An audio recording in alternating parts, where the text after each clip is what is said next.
office. Did you? Oh, okay. So they are available there. And Ellen, you'll let me know if you want my notes as well. And my friend Ellen, who's joined us, actually lives here on the Circle. But I checked with the shul just to make sure that would be okay, and they said yes. So whatever, all should be good. And I don't know what happened. There were a few other ladies on last week. I don't know where they are today, but everybody should just be good. Okay, so let me begin. And we are about to talk about the time period of the Crusades. Now, I had said last week that there was a real division I could see between, great, Miriam just came on. Okay, excellent. So there's a division of time apropos to the Jewish condition in Europe between that, going from that 11th century into the 12th century. And it's quite remarkable. It's like almost a real demarcation. And then many other things will flow as a result of what transpires during the Crusades. Now, the Crusades truly covered about 200 years, or there were numerous Crusades. But the ones that I'm going to focus on are the ones that are applicable particularly to the Jewish people, are those first 3 Crusades. So we're going to be discussing them. I do have some maps. I'll hold them up to the screen. Hopefully you'll be able to see. And things will, plus I have some maps. Again, I can always forward those also to the office and ask them to make copies there. So, do you want to have a hardcover of those items as well? I'd be happy to do so. Okay. So I have my notes, so I'm going to be reading from them, but in between, I'll show you some things on the maps where these things are occurring, all right? And I hopefully will, bring it, more to life. The Jewish world was irrevocably altered by the Crusades and ultimately came to be seen by worldwide Jewry as a tragic watershed in the history of their exile. And we're going from the 11th century into the 12th century. The Crusades were born of a complex mix of theology, politics, diplomacy, and greed. Eventually, the crusading momentum took on a life of its own. For many centuries, it helped to destabilize Europe and the Mediterranean basin. The belief in a just war and violent punishment of heretics and sinners was a basic tenet of the medieval Christian world. In addition, the idea of a universal Christian kingdom governing all the world makes me think of ISIS. They want this Islamic caliphate to cover the whole world, all right? So here they wanted a whole Christian hegemony to come to be all over the world. And its inhabitants was part of the earliest Christian thought. Thirdly, there was a fierce competition between the popes of Rome and the kings of Europe for political dominance of the continent, a competition that often took the form of open war. Each side believed itself religiously justified in its position, and popular opinion held that these papal wars were not only permissible, but even sanctified. Again, so this is going to be a holy war that will be declared. Fourthly, the feudal class system defined the position of a knight as that of a permanent warrior. So I believe I mentioned last week, there's all these knights floating around Europe. And, and they're engaged in skirmishes, one against another, this nobleman, that nobleman. So you'll see the Crusades will actually try to, integrate these forces so they have one commonality and stop the internecine fighting that's going on within Europe itself. Okay, so I said thousands of knights wandered Europe, constantly looking for battle. Fighting was their only skill. They would often pillage, rob, and rape indiscriminately, causing a major problem for both the church and the ruling government. So this is going to be a way to sort of rein in their passions. The masses believed it was the task of the church and the government to have the knights duly occupied, find something for them to do. and some, but again, in a just war. In other words, still being war, that was the only thing they are trained for. But let's focus our energies, some other way and not within ourselves. Preferably one, far away from their homes and villages. Toward the end of the 11th century. So I just want to remind you again, 11th century. So things in Spain are pretty good. Spain really isn't going to be so much a part of the Crusades, although perhaps they ended up sending some people from northern Spain there is a Christian enclave, but we're primarily now talking about France and Germany at the beginning. I mean, eventually Crusaders joined from many of the countries of Europe, but originally it's starting with French and German people. All right, so, and again, just also so we can picture Jewishly what's going on. So in the 11th century, the very great Rabbonim of that period, earlier on in that 11th century, is Rabbeinu Gershom, who was in Mainz in Germany and had a great yeshiva there and had a terrific following. And then towards the middle to the latter part of the 11th century is Rashi. All right, so just say these are the two greats in the Jewish world in Ashkenaz, right? Again, we're talking about France, Germany, mostly around that Alsace-Lorraine area, and then going into Germany along the Rhine River. And that's where these major Jewish communities are. So what's going to change? How are these crusades, how are they coming about? So towards the end of the 11th century, Pope Urban II undertook an international policy for the church and called for a crusade. Now, he's been hearing all these complaints, all this conflict that's going on in Europe, these knights who are wandering around, fighting with one another. Let's galvanize them to focus their energies, on one key area. What's it going to be? Okay. Its goal was an attempt by the Christians of the West to take Palestine away from the Muslims and to make it a province of the Roman Catholic Church. No, Roman Catholic Church. The main church closest to Israel, or Palestine at that time, is really the Orthodox Church. The Greek will become the Greek Orthodox Church. That's the main church, and their headquarters are actually Constantinople. But no, this is going to be a thing from the Western Church, from the Catholic Church. And that they're going to be the ones, to go to save, to redeem, Israel, Jerusalem, from these Muslim, infidels. He offered, to absolve the sins of anyone becoming a soldier of the cross. Thus the granting of indulgences. Now, when I think of indulgences, I actually think more of, Martin Luther. Remember, during that time period with the sale of indulgences, and that's what he protested. That's what, from there comes the Reformation and the Protestant church comes into being. But we're talking about the 1500s, okay?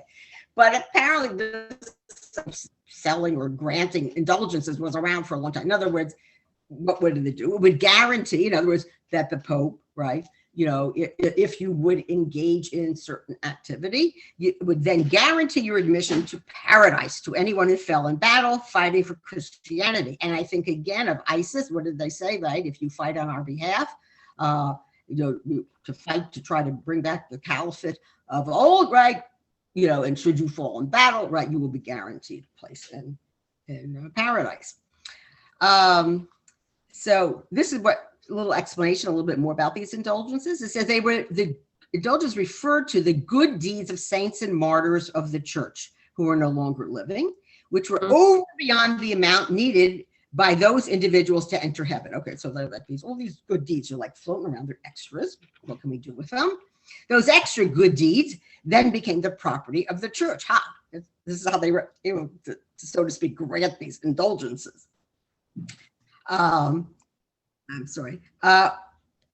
Enter heaven. These extra good deeds, right, became the property of the church. And the church then could dispose of them as she saw fit, granting them to those whom she deemed fit to receive them. These indulgences were then sold or granted by the church, right? In later years, it's more that they were selling them as a reward or inducement for behavior which the church deemed worthy.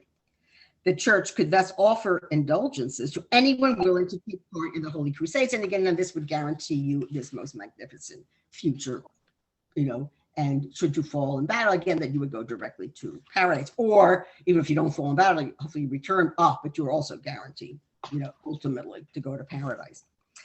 The response was remarkable, over and beyond what the Pope, expected. He thought that a lot of knights would join the crusade, but to his shock, it's like, whoa, these hordes all over Europe decided they wanted to take, in this, to go on these crusades, to redeem the Holy Land from the Muslims and bring it under the Christian fold.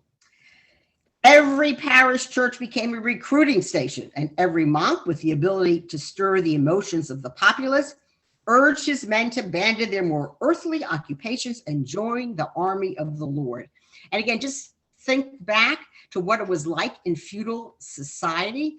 I mean, primarily, most of the people then are serfs, and they're living under terrible conditions, very harshly, and there was like no way to ever escape from it. I mean, either you could join the clergy, or either you became a knight if your noble, wanted you to join the ranks of his knights. But otherwise, you're tied to the land. You're living in these hovels. Remember, we said the average age at that time period was 35 years old. I mean, there was obviously disease, was rampant. They had no concepts or ideas of sanitation. There wasn't any medicine available. There were hardly any physicians, who even existed in those days. So that really conditions in general were deplorable, and their lives were quite miserable. So boy, this sounded like something exciting to do. Let's join up with this and save our souls, all right? Thus started a tremendous emotional movement. Even children enrolled and set out on the perilous journey. Actually, later on, there's one of the crusades, it might be the fourth, which we're not really discussing. It was called the Children's Crusade. But I recently read, it was actually a scholarly article that says that really the poor were called puerils, that they were called children, and then they really don't think it was a crusade made up of just of children, even though that is what it was called. It was really just very poor people who were part of it. And these children, but there were children who definitely were part of this, or maybe very young teenagers, and they were certain that God would guide them on the road. The people were horrified that the sepulcher of Jesus should be in the hands of unbelieving Muslims, and they were willing to sacrifice themselves for its redemption. Now, this was a huge journey that they had to take. I'll show you a map in a minute. But there were many others who had different, divergent motives for joining the Crusades. Some of the nobility who joined up were nothing more than fortune hunters. We're going to go to the east. We'll see the riches there. We can bring them back. And some of them were looking for new lands to rule over. And of course, the serfs I already mentioned, they participate in the hope of going on a vast adventure for freedom from a dull and servile life. The first crusade begins in the year 1096. Again, this is at the very end of Rashi's life. Rashi dies in 1104. I told one place 1105, but most sources seem to say 1104. So, and let me just get myself a map here so I can share this with you. Okay, so can everybody see the map? So they're going to start in France, go through Germany, then through what would then be Bohemia, Moravia, all the way down, getting themselves through Greece, going ultimately to Constantinople. And from Constantinople, they would go through what's then the Levant and get their way to Jerusalem. Okay. So everybody, we have that one map. You can sort of see how I'm just looking at what I have here. So they said there was one person who took them, there were 10,000 crusaders. Another person had 12,000 crusaders with it. I mean, it was quite a large group. Don't forget the population was smaller than what we have today. So now let's see what's going to happen at Nebuch to the Jews, in the way. Okay, so again, it begins in 1096. It soon spread to France. Now, again, it's the Pope putting out this declaration for it in Italy, but it seemed to have the most enthusiastic followers initially are Frenchmen and Germans. Soon spread to France, Germany, and obviously also Italy. Some Italians joined. Oh wow, this one says over 100,000 men responded to the call. But this vast assembly was unfortunately very poorly organized. It's like a mob scene. So I just want you to visualize, what it was like. And what are they taking sandwiches with them and thermoses of drink? I mean, they're going to now start pillaging the countryside or towns that as they're going through them. The peasants marched off without proper leadership and without adequate provisions. So eventually, I told you there on that map I showed you, it does list certain key men who I just did organize some of them. Unrestrained, they brought havoc to all the towns and countryside they passed through. And before long, they descended into frenzied mobs and began to attack the local Jews. Okay, so we have to picture, I'll give you their ultimate reason why they attacked the Jews. But the climate for the Jews, now again, we're talking about, France and Germany, in particular, although this first crusade the attacks will be on the Jews of Germany.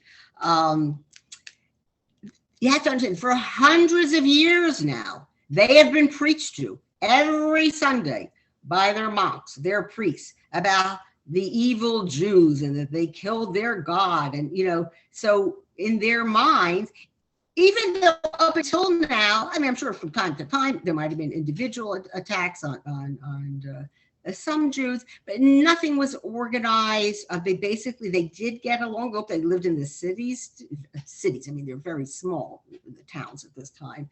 They did get along. There weren't so many Jews, obviously, on the land. I told you they couldn't have their own serfs or slaves. In any case, so that's why they gravitated to live in towns where they were merchants engaged in trade. They would go to the fairs. They would see the Jewish merchants there. It would mingle with them. But you can understand, but they're being preached to every single Sunday about those Jews. And it's sort of, and you'll see when I start describing some of the accusations that then developed after this crusade against the Jews, it's like we were being demonized. We were like this evil presence, in their communities. So let's see what's going to happen now, unfortunately, to the Jews. The peasants marched off without proper leadership and without adequate. Oh, I told you this, right? Okay. Then became these frenzied mobs and they began to attack the Jews. And again, I'm going to come to the reason in a minute. Since many Jews had wealth and had long refused to convert to Christianity, get picture, we are the only people living in Europe at that time who refused to adopt Christianity as their religion. So it's like a thorn in their side. Who are those Jews that they refuse to accept, Jesus as the Son of God. And the Jews, of course, refused to convert. So the taking of their property as booty served as a constant temptation. These horrible Jews live here. They refuse to convert. Let's attack them.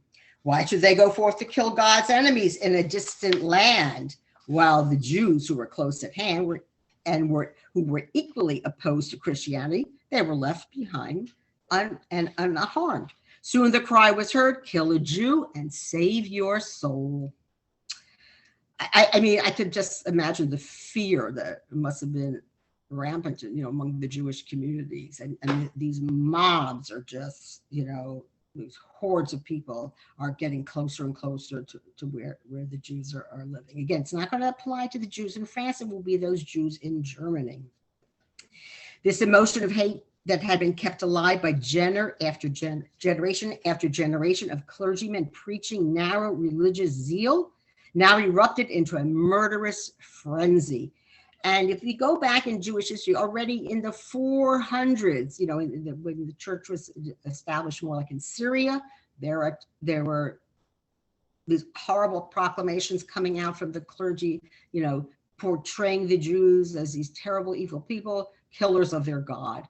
And we know during the time period of the Visigoths and before Spain became Muslim, terrible, terrible conditions for the Jews there. Securing the favor of the princes of the land, right? They're supporting, these crusades, and on excellent terms with their Christian neighbors in the city. Oh, I'm sorry, we're talking about the Jews, sorry. The Jews of the German states, which lay close to the River Rhine, refused to believe the warning sent by the Jews of France that danger threatened. Now, again, they had up until this point, now 1096, so they're starting to gather, large groups in France, and they're going to go through northern France. And now they're getting closer to Germany. Now, there are no major attacks on the French Jewish communities at this point, but we'll see what's going to happen to the Jews of Germany. And I do want to show you, okay, so here's a map of Germany. Can you see it all? Okay, and we are talking. You need to hold it higher. Higher? Well, I want you to see this part, the northern part. I want you to see where the Rhine. We only see the margin when you hold it that way. Can you see it now? No, not at all. It has to be maybe further from the camera. Yeah. This better? That looks- This is the part. Yes, much better. Yes. Okay, so these are the towns. It's going to be these parts along the Rhine River. Okay, everyone, did you see it all? Yes. Can you see it? Yeah, okay. All right, okay, excellent. Okay, so let's see what's going to happen now. And there are cities I'm sure you're going to recognize their names. Okay. All right, secure in the favor of the princes of the land, excellent terms with the Christian neighbors in the cities, the Jews of the German states. And remember, up until now, they're living relatively secure lives. And I had mentioned last week when we were talking about the feudal system, the Jews were like semi-serfs of that. I mean, we didn't work the land for noblemen, but we would always be attached, so to speak, to a particular nobleman, or would be the king's Jews. I mean, there are no kings now ruling over completely in France and or Germany. They're broken up into different sections. I mean, there is a king in France, but he's not ruling over all of France at this time period. And in Germany, for sure, was divided up into many different, like, little principalities or dukedoms, at this point. So Jews in any particular area would, so to speak, belong to that particular nobleman. Okay. All right. So as I told you, things are up until now fairly peaceful. I told you there was this yeshiva, a very well-known yeshiva established in Mainz, originally by Rabbeinu Gershom. There's actually in France, although it's not affecting the Jews in France now, in Troyes, that's where Rashi came from. That's near that, again, that Alsace-Lorraine area. So the Jews of the German states, which lay close to the River Rhine, refused to believe the warning sent by the Jews of France that danger threatened. Listen, there was no, they got them probably through letters, that were written. There are no telephone calls, or even telegrams. They're not watching it on their TV. So, they're being warned, that there are these hordes of crusaders on the way, but, they're living nice, good, peaceful lives, getting along relatively quite well with the local townsmen and the local noblemen, or maybe even had good relations sometimes with bishops in these towns. So that, they couldn't believe that this, listen, what about during the time period of the Holocaust, and people warned, things about what was happening. And I remember reading even Elie Wiesel, and he's living in Hungary, and this doesn't happen. They're not rounded up there till 1944, but they just couldn't imagine that this was truly real, So maybe that's it. It's a refusal to recognize, right? Warnings, if you can't see it right before your face. So whatever, they at this point, however, the disquieting rumors of unruly crusaders on the march continued to reach them. They asked the local nobility, the bishops, and their fellow townsmen whether they could count on their help. Okay. And this was freely promised. So initially, and I think they meant it Well, yes, that they would protect these Jews, in their midst, again, because they, so to speak, they are belonging to the nobleman, right? Or the bishop. They would turn, because they obviously was a Christian crusade, all right? And again, at this point, there's not any terrible animosity between the Christian population and the Jews in their midst. So the Jews also decreed a fast day to invoke the aid of God, and Allah, like in the story of Purim, how Esther, requested, that the Jews fast for 3 days. Towards the beginning of May, at the time when the Jews were preparing to celebrate Shavuot, the Crusader hordes approached the Rhine on their eastward march. The Jews of Speyer, Worms, Mainz, and Cologne. Cologne is actually a little further north. The other 3 towns are somewhat close to each other, and Cologne is slightly to the north, okay? And other neighboring towns sent their property for safekeeping to the homes of friendly Christian burghers. So I figured, boy, these people are going to break into our homes, but how can we, preserve, whatever jewels they had, some gold, money, coins. All right. Remember, the Jews at this point, they're can only be engaged, many of them, in the money lending business. So they sent their property for safekeeping. Some went into hiding in Christian homes, and others hid in the palaces of the bishops, while still others, depending on their neighbors' promises or protection, remained in their homes. In the end, it was all the same. When the crusading bands arrived in any town, they were welcomed by the local mobs, who then gleefully joined them. Well, let's go in this fun. Boy, what are we going to get? We'll break into all wherever the Jews live and take their property. The local burghers, who, though sincerely sorry to see their fellow Jewish citizens suffer, nevertheless refused to risk their own lives in defending them. And how true that is. I mean, do people have the capacity to stand up when they see evil and to protest, against it? Unfortunately, not the case. Okay. The resident bishops also, I can imagine how frightening this was, to have these mobs of people in this unruly, hundreds, maybe thousands at this point, marauding through their towns, and they want to save themselves, so they're not going to get involved. The resident bishops and nobles also could not withstand the onslaught, and many of them even sympathized with the attackers. And maybe they originally promised the Jews, oh, we'll save you, we'll protect you, but in the end, they did not. Or truly, again, just so overwhelmed by these huge mobs that, they just couldn't withstand it. The Jews defended themselves and sometimes temporarily beat back the attacks, but theirs was a hopeless struggle against the vastly superior attacking forces. The Jews could have saved themselves by agreeing to be baptized, but the vast majority preferred to die with the cry of Shema Yisrael on their lips. And this is how we have that concept of Kiddush Hashem. All right. Now, it's interesting. You know how the Jews in Spain, many of them, when they, were attacked. I mean, at a later time period, not right when we're talking about. I mean, during the time period of the Reconquista, when northern Christian Spain reconquers southern Muslim Spain. It's interesting, in Spain, for whatever reason, their temperament, whatever, they did, many of them did convert to Christianity to save their lives. But it's interesting, but in the north, right, in France and Germany, you'll see they are not willing. They would rather give up their lives than to convert. Although some 10,000 Jews lost their lives in Europe during that month of May, and this is all around that time period of Shavuot. Can you remember what a sad yontif that must have been? As for the Jews of Central Europe, Peter the Hermit led a mob. So Central Europe, so now we're talking about Bohemia, Moravia, right? We're talking about that thing.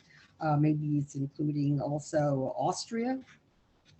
Led a mob that attempted to forcibly convert the Jews of Regensburg. Where's Regensburg? Is that, that's, I'm not sure, but somewhere in those countries I just mentioned. I'll have to look it up 100%. Or maybe it's a southern Germany, more southeastern Germany, I believe. Yeah, I think that's where it is. It's actually southeastern Germany. And they killed all those who resisted. The Jews of Bohemia, okay, this is Czechoslovakia, were similarly massacred. And when the crusading army captured the city of Jerusalem in 1099, so look, it took some 3 years to get there.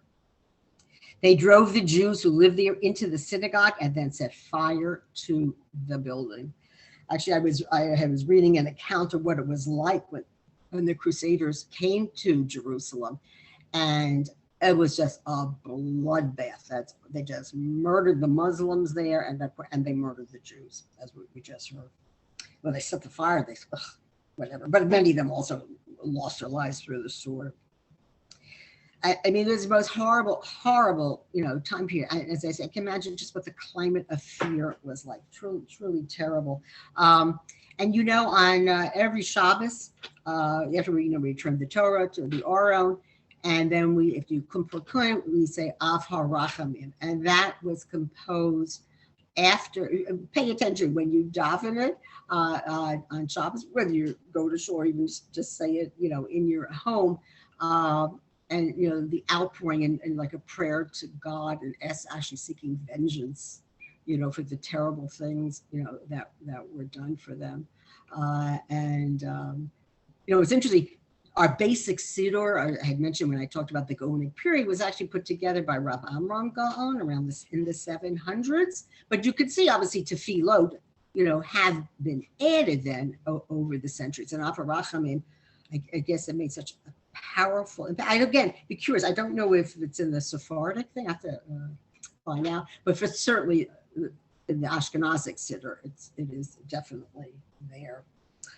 At the beginning. So let me just backtrack slightly, read this one sentence. The terrible loss of life and property resulted in a permanent change in the position of the Jews. At the beginning, everyone tried to restore the situation to normal. The Jews were urged to return to their homes, and the emperor, this would be, I guess, the Holy Roman Emperor, permitted the return to Judaism of those who had been baptized by force. But the chief obstacle in the way of returning to their former conditions was the fact that the mind of the common people had been so poisoned as to believe that it was pleasing to God to kill a Jew. And this is going to go on now for the next several hundred years, until we come to the beginning of an opening society in the Renaissance and the Reformation, and then until we get into the modern age. But this is happening in Germany, right? In 1096. So again, when you think about the Holocaust, I mean, it is just a chain of tradition. It was part and parcel of I feel, of the German mentality. And even though this is being sponsored by the Catholic Church, believe you me, when we'll study in the 1500s about Luther, he too turns against the Jews. So whether you're a Catholic or Protestant in Germany made no difference. You had this ugly, ugly anti-Semitic feeling. And again, it would just picture if you went to church every Sunday, especially on specific holidays, and you're being preached after constantly, and that the Jew was the devil, and and it is the Jew who is responsible, for the murder of our God. I once taught a course on anti-Semitism years ago when I lived in Rochester, and I never read the Gospels. I think a good Jewish girl reads the Gospels, but as part, I was curious, because I kept on reading that it is Matthew, Mark, I believe. And it's interesting, the later gospel that it is, the more virulently antagonistic it became towards the Jew, so that it became a thing, and they're like, what people would talk like this? Oh, that the blood is in our hands and for our children through the generations. Why would anybody say that? But in their mind, because they're demonizing us, that we're admitting to the fact, right? That even though it was the Romans who killed Jesus.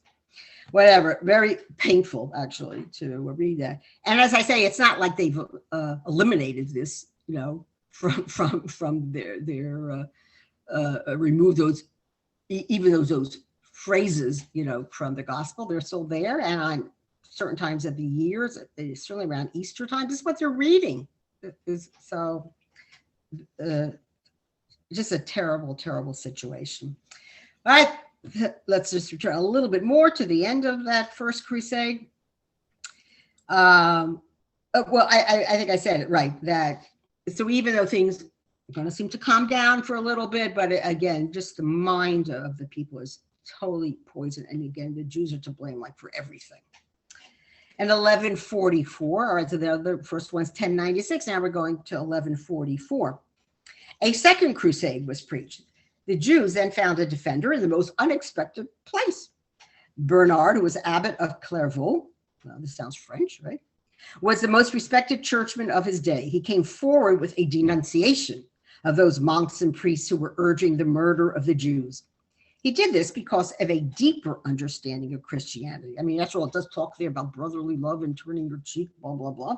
There were still many attacks upon Jews, both on individuals and on communities. But due to St. Bernard's intervention and the better organization of the crusading forces, these attacks were comparatively mild. Okay, so we're talking about, I mean, I'm going to then be teaching you some other anti-Semitic accusations against the Jews, and some of them are just around this time period. But as far as the Crusaders themselves, you know, there aren't, you know, again, because this man sort of tempered them, and obviously certainly individual attacks, but not these widespread. And also I think they were better organized. You know, they had better leaders at their helm guiding them, so trying to rein in their chaos, you know, of that original crusade. In 1189, still another crusade was preached, and if I remember correct, Saladin, who was the one who was going to retake Jerusalem back into the Muslim fold, that's in 1187. Well, they were successful there for like 100 years. So that's why if you go to Eretz Israel today, I took a medieval history course there at Hebrew U, my junior year of college, Professor Prover. And I remember he took us actually on a tour throughout Israel, showing us these wonderful, they're actually quite interesting and beautiful Crusader ruins all over. So if you've been to the town of Akko, you can see, you know, south of Haifa, amazing Crusader ruins. Above Tiberia, there are that whole area into the you know, that upper Galilee, even into the Golan Heights, there are gorgeous Crusader ruins. There's also Atlit, again, south of Haifa. Actually, no, Akko is to the north, I believe. Akko is to the north of Haifa, and Atlit is to the south. Also, amazing Crusader ruins. So, should you ever have a chance to go back to Eretz Israel, you know, I would recommend that you tour some of these things. They're quite amazingly preserved. You know, I looked; they were huge, massive rock, you know, construction. So we still have them. I mean, they've fallen into disrepair, obviously, but you can go and tour. There's another one called Montfort. I think there's one called Beaufort. You know, there are numerous places where you can see these Crusader castles, you know, that they had built. Okay, now we're up to the Third Crusade. Okay, it's in 1189. By this time, attacks upon the Jews in France and Germany no longer required the frenzied emotions of a crusade to start them. Boy, they already, you know, have demonized us enough, so they don't need anybody to convince them that it's okay to attack us. They had become a frequent occurrence, requiring a slight pretext. More directly connected with this crusade was the misfortune which overtook the Jews in York, England. And actually, my son Shalom went to visit that site. Here, okay. So can you see the map now if I hold it up like this?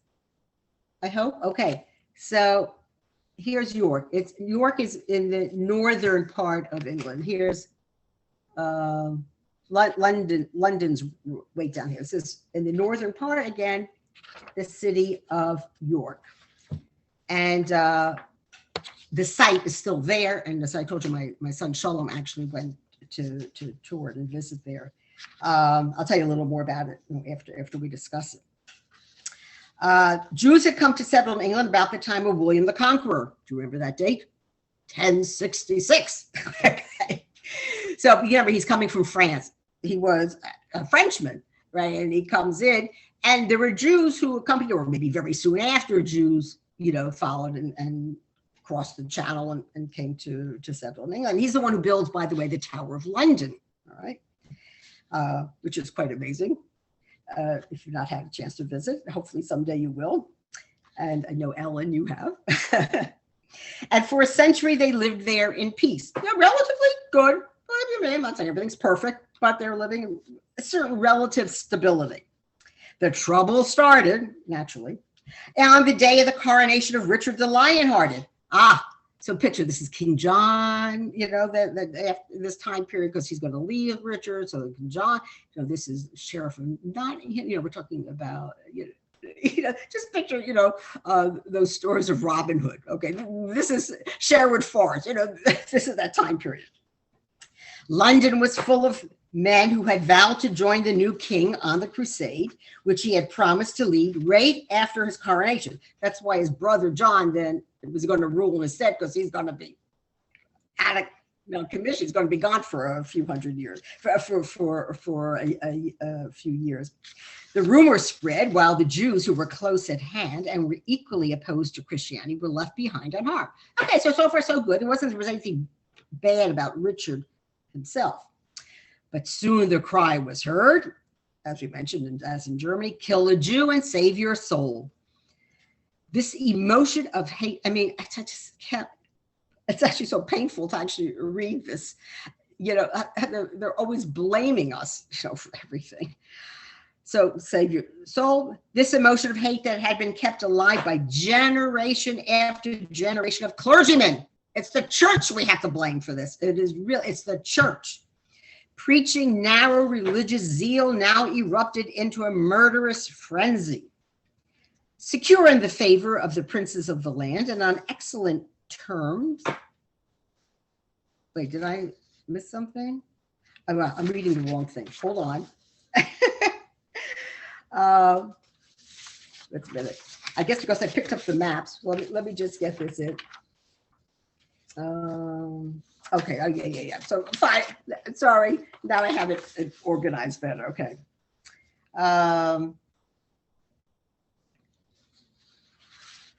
Just a second. Where am I? Hold on. I will be there in a minute. Okay, now I have it. The rumor spread suddenly that the new king had ordered an attack on the Jews. Which was not true. Okay. So all of a sudden they're saying in England, Richard has said we should attack the Jews. Here was one order which the rabble quickly obeyed. Oh yeah, great, let's go after them. And royal officers were hard put to stop the outrages.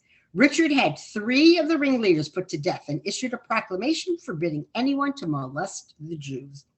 So if you had kind thoughts about Richard the Lionhearted, you may continue to have them, because he did come to the defense of the Jews in England. A few days after Richard's departure, now he's left the scene. He's on his way. Riots broke out afresh. This time, the Crusaders in the smaller towns were the instigators, so they had nothing else to do to attack the Jews. Soon, the entire population, including the wealthier citizens and the clergy, joined them. Most serious was the riot in the city of York. Sensing trouble, about 500 Jews took refuge in the royal castle, which was called Clifford's Tower. And I told you there are parts of the tower still exist, and this is what my son went to visit. First, their homes were pillaged. Then they were personally besieged. For several days, they fought back bitterly from the castle walls. But with no food and few weapons, they could not hold out for long. They decided instead on suicide. All right, and we certainly have this tradition from Masada, right? When the Romans were attacking and they knew they were going to lose, they could no longer defend themselves. So they also opted, on to do this. And again, this would be also the concept of Kiddush Hashem, that you would give your life because, again, as I said, there's always that possibility, that you could agree to convert, although I don't, when you have this mob scene, I don't know people are going to listen to in any case. And when the enemy finally broke in, they found the castle a silent tomb. This time, even the call to conversion had been a lie.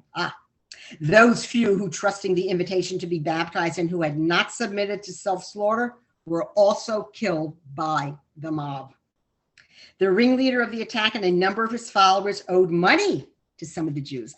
Now you're trying to understand why we're so happy to get rid of the Jews. They wanted no heirs or witnesses to survive. And when all the Jews were dead, many of the attackers lost no time in going to the cathedral and burning all the records of their debts, which had been in the church for safekeeping. Pretty ugly, right? This is how they acted. So I just want to, I told you my son, he actually sent me a picture, but it's on my phone, so it's not so large. If I have a chance somehow to figure out how to enlarge it, I can share it with you next time. It's like on a big slope, on the top is Clifford's, tower. But at the bottom, when you come, there is actually a plaque there, I don't know if it's bronze plaque, and it describes what happened, right, in 1154 to the Jews who had sought refuge, in this castle and, ended up committing suicide. So I remember, I think Andrea, that's my son's wife now, he said how very moving it was, to stand there and read it and know that the site was right before you. The 12th century of the three great crusades thus witnessed the gradual transformation of the Jews of Christian Europe. They went from a peaceful and relatively prosperous group of people to one holding on to but a bare semblance of comfort. So look, there are always a few, obviously, maybe the more savvy business people, who were wealthy, but the bulk of the Jews, are relatively, poor at this point too. They never knew, and their lives were like in a state of constant upheaval and fear. They never knew what tragedy the next day might bring along. And then I'll tell you, it's actually, I speak to my son, Yechiel. He is my son who's the rabbi in Southfield, Michigan. That's near Detroit. And, I tell him, oh my God, what horrible conditions the Jews lived in. Yet I think about, as we will be learning in the future, of the great, great Rabbanim who are going to come out, these the Rishonim, from this period over the next several hundred years. He says, well, really, he says, when you think about it, like we heard how the Jewish community in Worms was one of the communities, Cologne mines, how so many of them were murdered, by these crusading hordes. But the Jewish communities there lived then for 800 years until Hitler. So, life does go on. We read survivor stories. Oh my God, they lived under the most horrible conditions, but they gradually, and not everybody, let's admit, not every survivor, had that capability, but they went on with their lives and they had children after. So people are still living, they still raising their families. They're still sending their, the children, the boys, for Jewish education. They're still engaging in commerce, obviously, with their local people who had just formerly been attacking them. Somehow, I guess that's the nature of man, right? Pick yourself up and just go on. Okay, let me just see. Okay, by the time of the Crusades, most of Western and Central Europe, except for Spain, I told you they sort of have their own separate history, and part of Italy, had become united under the Christian religion. The Jews remained the only ones, I touched on this before, who still continued to deny the claims of Christianity. As long as the churchmen, who were not quite sure of their real strength, let me read this again. As long as the churchmen were not quite sure of their real strength, they had been willing to argue with the Jews and to try to convince them to convert. It soon became evident that this was hopeless. We're stubborn people, right? And the Jews insisted on remaining as Jews. The churchmen of that day then felt that gave them, that to permit the Jews to continue in their favorable position would be to encourage doubt about fundamental Christian teachings. In other words, they didn't want these they had to focus on the Jews as being like outlaws of society, because if you still allowed them to exist and you had peaceful relations with them, well, maybe other people in the Christian fold would think maybe there's something to Judaism, that these people are still clinging to it. I mean, that was always the problem at the beginnings, when the division comes between the Jews and the Christians, in Israel and beyond, and that whole Levant area. They could not, again, the church could not allow us to exist without attacking us, because otherwise there was always that potential that people would be attracted to Judaism. It followed that the Jews refused to admit the Christian argument. It was necessary to prove, therefore, that a Jew could not possibly be a good human being. It's not even just that. I told you that we're treated as being the devil, right? And it's murderers because we killed their king, their God. Many of the clergy and the monks of that period were also convinced the Jews were in league with the devil. I already mentioned that, and were deliberately trying to corrupt innocent Christians. I'll just finish this up, then we'll be done. Others believed that the Jews were merely being stubborn, stiff-necked, or at least afflicted with a blindness of the spirit, which kept them from seeing the truth of Christianity. The practical recommendations of the clergy varied in accordance with their attitude. So from town to town, right? Locale to locale. Some advocated preaching to the Jews, others urged political and economic pressure, and others wanted to expel them completely from Christian society, which will come, unfortunately, at later dates. Before long, these anti-Jewish feelings led to overt anti-Semitic attacks against all of Europe's Jews, and no Jew was entirely safe or secure wherever he might live. So I'm sorry to have to close on this very sad and horrible note, but and as I said, there are other crusades, but they're not going to affect the Jews as much as those first 3 ones. So I hope everybody stays well. I will be in contact with Rabbi Green. He told me about possibly changing the time. I presume those of you from Torah or you will get the communication, and Ellen and I will, of course, let you know separately, what's going on. So be well. Love to everyone. Stay safe. Stay healthy. Thanks a lot, Mrs. Morris. Thank you very much. Thank you. Take good care, everybody. Okay. Bye-bye. Bye-bye. Hello to Joel. I was, of course. Bye, Mrs. Morris. And you're Bye, happy as Mrs. well. Barbara.